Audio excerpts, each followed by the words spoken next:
काय नाव आहे तुमचं? अनिता बाऊ राठोड. काय शिक्षण काय झालंय? 5वी. अच्छा, इथे काय करता तुम्ही? इथे ऊस तोडतोय.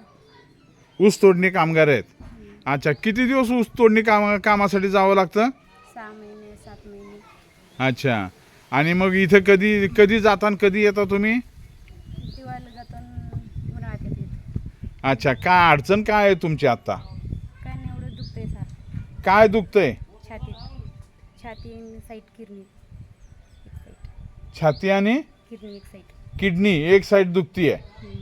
डॉक्टरकडे गेलता का तुम्ही? हो गेलतो. काय कशामुळे दुखतंय म्हणले डॉक्टर? ते म्हणतात कामाने दुखतंय सारखं, चालल्यावर कामाने वजनी.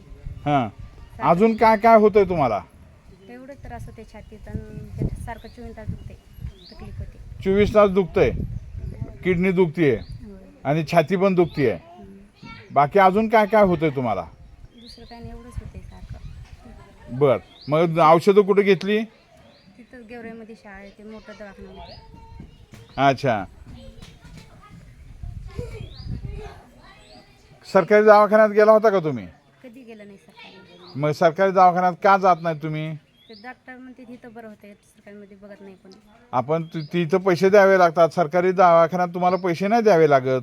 सरकारमध्ये बघत नाही होतं म्हणजे. चुकीचं आहे हे. सरकारी दवाखान्यात सुद्धा तितकंच काळजीने बघतात लोक. म्हणते बघत नाही तर. नाही नाही नाही नाही, असं कोणी असं समजू नका तुम्ही. सरकारी दवाखान्यामध्ये सुद्धा लोक फार काळजीनं तुमचे आजार बघणारे आहेत. तिथले डॉक्टर सुद्धा तेवढेच चांगले आहेत. तुम्ही असंच समजू नका किंवा सरकारी डॉक्टर आपली काळजी करत नाहीत म्हणून. ते फार चांगले डॉक्टर असतात ते सुद्धा. उलट तिथे तर पैसे न देता तुम्हाला चांगली ट्रीटमेंट मिळते. इकडं पैसे देऊन सुद्धा तुम्हाला सगळं खरं सांगत नाहीत. डॉक्टर म्हणते की इथं चांगलं होईल. कोणते? ते खाजगी डॉक्टर म्हणते तिथं बरं होईल. नाही. हॉस्पिटलमध्ये बरोबर आहे, खाजगी डॉक्टर असं म्हणले किंवा इथं बरं होईल, मग पैसे मिळतील त्यांना रेग्युलर ना. आणि सरकारी डॉक्टर म्हणतील की हे औषध घ्या, पुढचे वर्षभर औषधं घ्या, म्हणजे कंटिन्यू करा म्हणून सांगतील. पण जात नाही सरकारमध्ये जास्त. नाही नाही, पण सरकारी दवाखान्यात जा तुम्ही. सरकारी दवाखान्यात औषध घ्या तुम्ही. तुम्हाला काय मासिक पाळीत काय अडचण येते का? नाही, काहीच नाही. बाकी काय होत नाही? पोट म्हणजे ओटी पोट दुखतं वगैरे असं काही? एमशी आल्यावर दुखते. MC आल्यावर दुखतं. किती दिवस MC येते? 5. 5 दिवस. नॉर्मल असते का काय म्हणजे अडचण येते त्यावेळेस? नाही, नॉर्मल असते. नॉर्मल आहे.